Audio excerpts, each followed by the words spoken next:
안식일은 유대인들의 신앙의 뿌리가 됩니다. 하나님께서 천지를 창조하실 때 6일 동안 만물을 지으시고 일곱째 날에 안식하신 것을 기억하며 그들은 안식일을 지켰습니다. 안식일은 금요일 해질녘부터 토요일 해질녘까지의 시간입니다. 많은 분들이 안식일을 일요일이라고 생각하는데 안식일은 정확히 말하면 토요일입니다. 그리고 우리 개신교인들은 안식일을 지키는 게 아니라 주님이 부활하신 안식 후 첫날을 주님의 날로 주일로 지키고 그날의 안식일의 정신을 기억하는 것입니다. 유대인들은 모세의 십계명에 기록한 대로 이 안식일에 모든 일을 뒤로 한 채 오직 하나님께만 집중했습니다. 안식일은 하나님을 경외하는 신앙의 척도가 되었기 때문에 목숨처럼 철저하게 지켰습니다. 하나님께 거룩하게 드려진 날이므로 아무 일도 하지 말라고 배워왔습니다. 그래서 바리새인들은 허기를 채우기 위해서 미리삭을 잘라 손으로 비벼 먹고 있는 제자들의 모습을 보면서 한심하게 생각했습니다. 이 제자들을 향한 바리새인들의 비난은 곧 예수님을 향한 비난으로 이어졌습니다. 율법을 가르치는 랍비가 가장 근본적인 안식일의 규례조차 제대로 지키지 못하느냐는 비판이었습니다. 오늘날에도 이 바리새인과 같은 비판 의식을 가지고 있는 사람들이 많이 있습니다. 성경의 율법을 가지고 다른 사람을 정죄하고 판단하는 모습입니다. 하지만 예수님께서는 이 안식일의 규례를 지키지 못하는 못난 제자들을 변호하셨습니다. 단순히 자기 사람 감싸기로 제자들을 보호하신 게 아닙니다. 바리새인들의 눈에 볼 때는 안식일의 규례를 지키지 않는 제자들이 한심해 보였겠지만 예수님의 눈에는 배고픔에 지쳐서 굶주린 제자들의 모습을 바라보고 계셨던 겁니다. 제자들은 왜 안식일조차 지키지 못하는 불쌍한 처지가 되었을까요? 그들이 안식일에도 쉬지 못하고 길을 걸으며 밀리삭으로 허기를 달랠 수밖에 없는 진짜 이유가 성경에 나옵니다. 모든 것을 버려두고 예수를 쫓으니라. 예수님의 제자들은 예수님께서 나를 따라오라 할 때 자신의 모든 것을 버려두고 예수님의 제자로 사는 삶을 선택했습니다. 베드로는 고기잡이 배를 가지고 있는 손주였고 마태는 요즘으로 말하면 공무원에 해당하는 세리였기 때문에 먹고 살기에 부족한 사람들이 아니었습니다. 안식일을 지킬 수 있는 충분한 능력이 있는 사람들이었습니다. 만일 그 사람들이 따뜻한 밥상이나 평안한 집, 안락한 일터와 고향을 뒤로 한 채 오직 복음을 전하기 위해서 예수님을 따라 나서지 않았다면 이런 비난을 받을 이유가 없었습니다. 지금 제자들이 받는 비난은 예수님 때문에 받는 비난입니다. 예수님 때문에 받는 손가락질입니다. 우리도 때때로 예수님 때문에 이런 듣지 않아도 될 욕을 먹을 때도 있고 받지 않아도 될 비난을 받을 때도 있습니다. 예수님께서는 안식일의 규례를 이용해서 제자들을 손가락질하는 바리새인들에게 사무엘상 21장 6절에 나오는 다윗의 일화를 말씀해 주십니다. 사울 왕에게 쫓겨서 도망자 신세가 돼버린 굶주린 다윗 일행은 성소에 숨어 들어가서 하나님께 드려진 진설병으로 허기를 채우게 됩니다. 진설병이란 하나님께 바쳐진 거룩한 떡인데 이 떡은 오직 제사장들만 먹을 수 있는 거룩한 음식이었습니다. 그 직무에 응하여 받는 녹이라는 뜻입니다. 제사장 아히멜렉은 죽을 지경에 놓인 다윗과 그의 부하들에게 진설병을 먹게 해서 그들에게 살 길을 열어 주었다는 겁니다. 이 장면은 우리가 잘 아는 레미제라블에서 굶주린 장발장에게 은촛대를 주었던 미리엘 신부의 모습에서 잘 드러납니다. 오늘 예수님께서 전한 누가복음 6장 말씀의 핵심은 5절에 기록됩니다. 우리 5절 말씀을 함께 읽어보겠습니다. 또 가라사대 인자는 안식일의 주인이라 하시더라. 아멘. 예수님께서는 이 안식일을 사람을 위한 날이라고 선포하십니다. 안식일의 주인공이 인자다 이렇게 말씀하십니다. 성경에 자주 등장하는 이 인자라고 하는 표현은 문자 그대로 보면 사람의 아들이란 뜻입니다. 그리고 또한 이 인자라는 말은 예수님이 스스로 자신을 가리킬 때 하신 단어이기도 합니다. 그리고 묵시 문학에서 보면 메시아를 예표하는 단어로 인자를 사용하기도 합니다. 그런데 오늘 말씀의 문맥을 잘 살펴보면 여기에서는 문자 그대로 사람을 뜻합니다. 이 말씀은 이렇게 번역할 수 있습니다. 안식일은 하나님께서 사람을 위해서 허락하신 날이라는 뜻입니다. 안식일은 하나님을 위해서 지키는 날이 아니라 하나님께서 창조하신 사람을 위한 날이라는 사실입니다. 안식일은 어떤 사람들을 위한 날일까요? 출애굽기 20장은 안식일이 제정된 기원을 자세히 설명해 주고 있습니다. 제7일은 너희 하나님 여호와의 안식일인즉 너나 내 아들이나 내 딸이나 너의 남종이나 너의 여종이나 너의 육축이나 너의 집 문 안에 있는 유하는 객이라도 아무 일도 하지 말라. 하나님께서 안식일을 지키게 하신 목적은 모든 사람들이 자신의 일을 내려놓고 그날만은 오직 하나님만을 경외하는 특별한 날로 구별하셨다는 겁니다. 안식일의 대상은 이집트에서 노예로 압제당했던 히브리인들입니다. 히브리란 말의 뜻은 본래 유대 민족을 멸시해서 부르는 명칭이로 사회적인 신분이 낮은 사람들, 요즘으로 바꿔 말하면 노예 계층에 해당하는 사람들을 통칭하는 말이었습니다. 여기서 우리가 주목할 점은 안식일을 유대인들뿐만 아니라 그들의 자녀들, 그들의 남종과 여종과 같은 노예들에게도 적용해야 된다는 것입니다. 안식일의 입법 취지는 쉴 새 없이 일해야 하는 사람들, 노예 같은 삶을 살아가는 사람들을 위해서 제정된 법이었습니다. 안식일의 정신을 한 문장으로 요약하면 하나님의 이름으로 노예 같은 삶의 자유를 허락하라는 겁니다. 안식일의 참된 정신은 하나님의 이름으로 오직 그날만은 어느 누구도 안식을 누려야 한다는 사람됨의 기본권을 밑바탕으로 하고 있다는 겁니다. 이게 안식일의 정신입니다.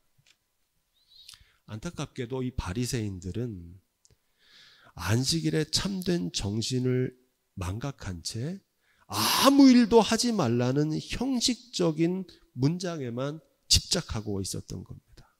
기독교는 주님이 부활하신 날인 안식 후 첫날을 주님의 날, 곧 주일로 지킵니다. 이에 대해서 안식일 교회나 여러 이단들은 안식일을 구약의 전례대로 토요일에 지켜야 한다고 주장하면서 주일을 지키는 개신교는 로마 제국의 태양신을 섬기는 썬데이, 이런 우상 숭배일이라고 비난합니다. 그리고 토요일에 안식일로 지키는 자신들의 정통성을 강변합니다. 하지만 오늘날 모든 교회들이 구약의 전례대로 성막이나 성전에서 예배드리지 않잖아요. 구약에서 성막에서 성전에서 예배드린 것처럼 우리도 똑같이 예배해야 된다는 주장하고 같은 얘기입니다. 앞서 말씀드렸던 것처럼 우리는 주님이 부활하신 주일에 안식일의 정신을 지키며 예배하는 것입니다.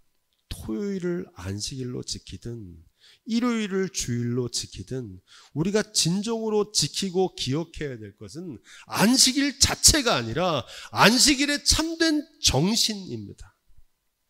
안식일의 정신은 하나님 앞에서 굶주린 이들, 배고픈 이들, 쉬지 못하고 수고하고 있는 사람들, 곧 사람을 위한 날이라는 겁니다. 한 주간의 삶을 하나님 앞에서 내려놓고 자신의 삶을 돌아보고 새로운 한 주를 하나님 앞에서 예비하는 날, 주일을 거룩하게 지키는 것은 그래서 참으로 소중한 것입니다. 안타깝게도 예나 지금이나 어쩔 수 없이 쉬지 못하고 주일에도 일을 해야 하는 분들이 있습니다. 어떤 목사님이 조그만 식품점을 하시는 권사님, 요즘으로 말하면 편의점이죠. 편의점은 쉬는 날이 없습니다. 그 권사님 가정이 주일에 영업하는 것이 교회의 본이 안 된다면서 권사의 직분을 내려놓든지 주일에는 가게 문을 닫든지 선택하라고 윽박지르는 모습을 본 적이 있습니다. 주일을 지키지 못하는 사람은 비난하고 손가락질 할 것이 아니라 오죽하면 그런 상황에 있겠느냐, 그의 가정을 위해서 기도해 주어야 합니다. 어떤 믿음이 좋은 장로님은 회사의 직원들에게 일요일에도 잔업을 시켜서 가족들과 함께 쉬지 못하게 하고 정작 본인은 주일에 예배당에 경건하게 나와 예배를 드리는 모습을 보기도 합니다. 대표적인 기독교 기업을 표방하는 모 그룹 회장이며 그분도 교회의 장로님인데 거액의 11조와 선교 사업을 널리 홍보합니다. 그런데 정작 자신의 일터의 근로자들은 휴일도 없이 일을 시키고 비정규직으로 전락시킨다고 합니다. 왜 이런 일이 벌어집니까? 안식일의 형식적인 규례만 지킬 뿐 안식일의 참된 정신을 모르기 때문에 벌어진 일입니다. 이런 분들이 많습니다. 안식일은 인자를 위한 날입니다.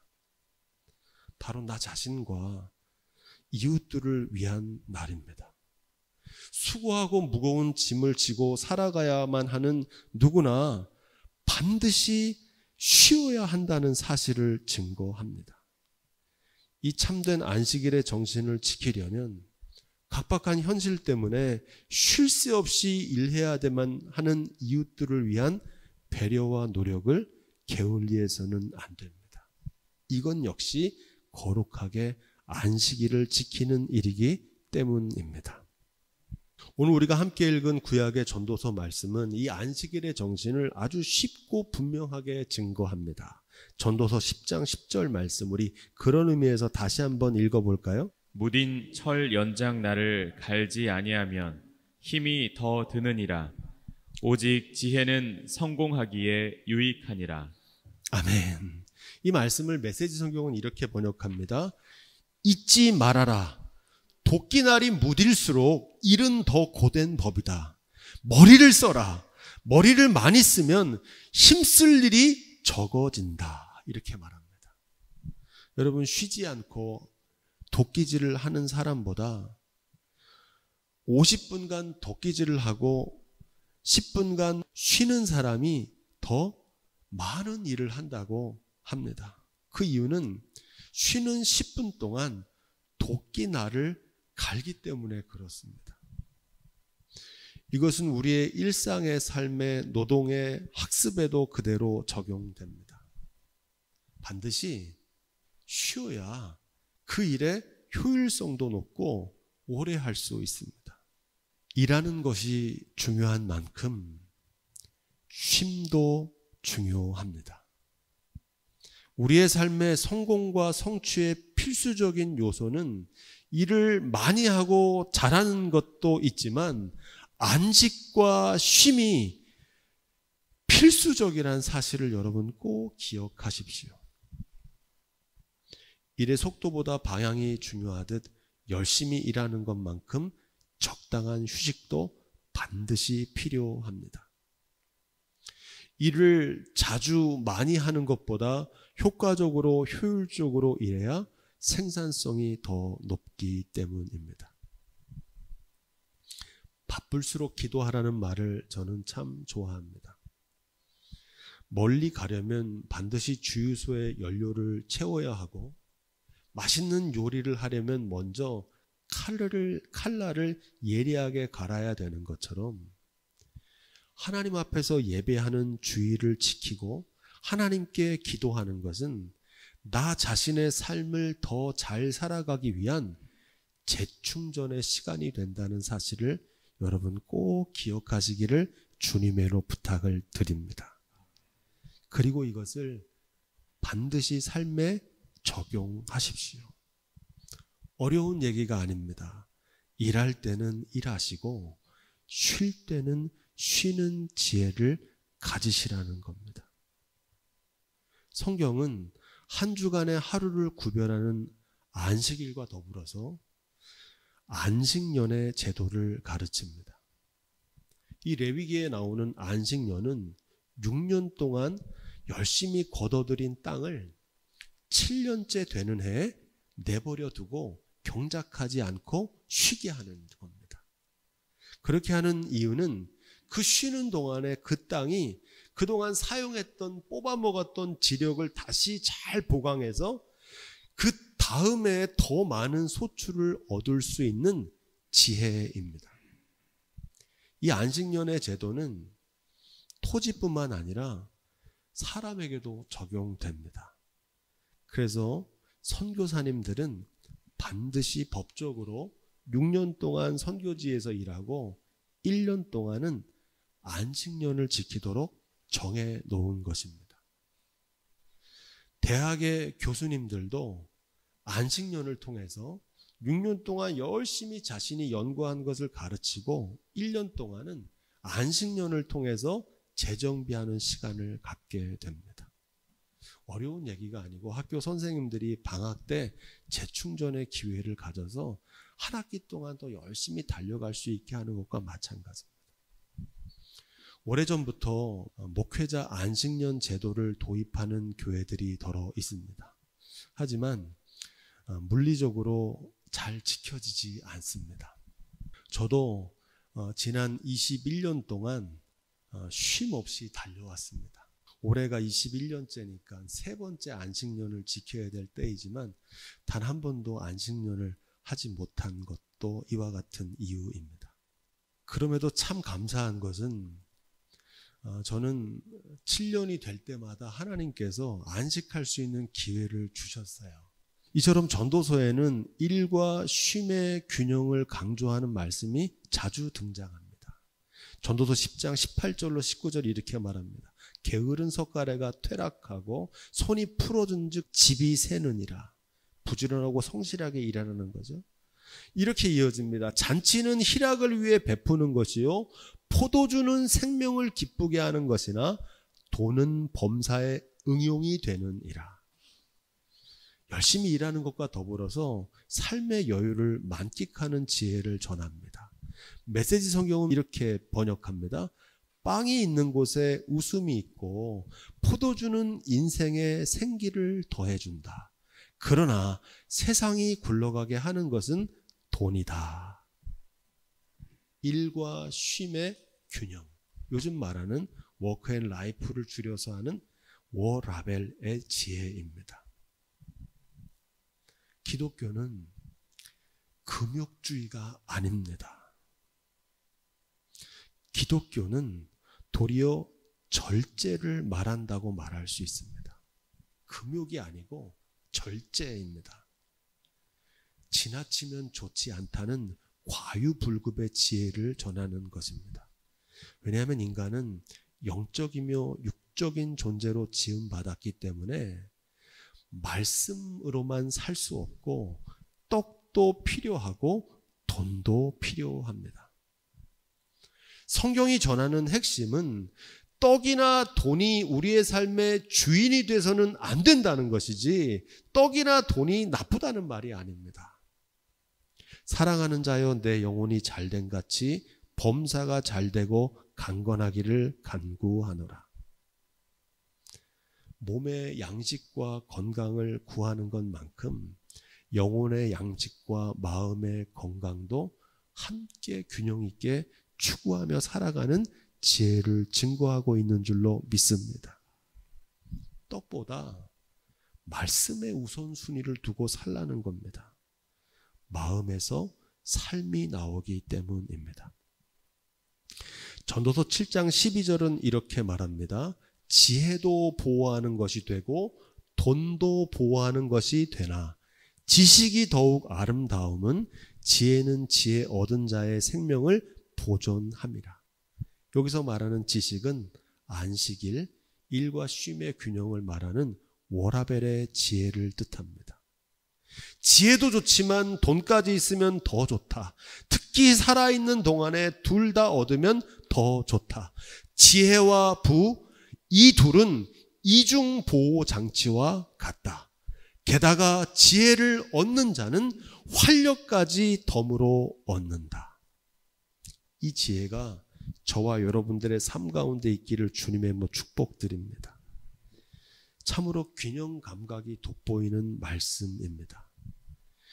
많이 소유하는 것과 우리의 삶의 행복이 일치하지 않지만 행복한 삶을 위해서는 적당한 돈도 필요합니다. 자동차가 없으면 불편하지만 사치스러운 외제 고급 자동차를 가질 필요는 없는 것과 같습니다. 우리의 필요를 채우는 데 만족해야지 지나친 부요를 축적하는 것은 도리어 해가 된다는 겁니다. 성경이 지나친 부요를 경계하는 이유는 지나친 부가 축복이 아니라 도리어 타락의 원인이 되기 때문입니다. 물질이 많아지면 물질과 부요를 주신 하나님을 잃어버리는 경우가 많습니다. 그래서 잠언서 30장 7절로 9절에 아굴은 이렇게 기도합니다. 나를 가난하게도 마옵시고 부하게도 마옵시고 오직 필요한 양식으로 나를 먹이시옵소서. 혹 내가 배불러서 하나님을 모른다 여호와가 누구냐 할까 하오며 혹 내가 가난하여 도둑질하고 내 하나님의 이름을 욕되게 할까 두려워함이니이다. 이 아굴의 지혜가 저와 여러분 가운데 있기를 주님의 이름으로 축원드립니다. 바라기는 우리의 삶이 떡보다 말씀, 일과 쉼의 균형 잡힌 삶이 다 되시기를 주님의 이름으로 축원드립니다.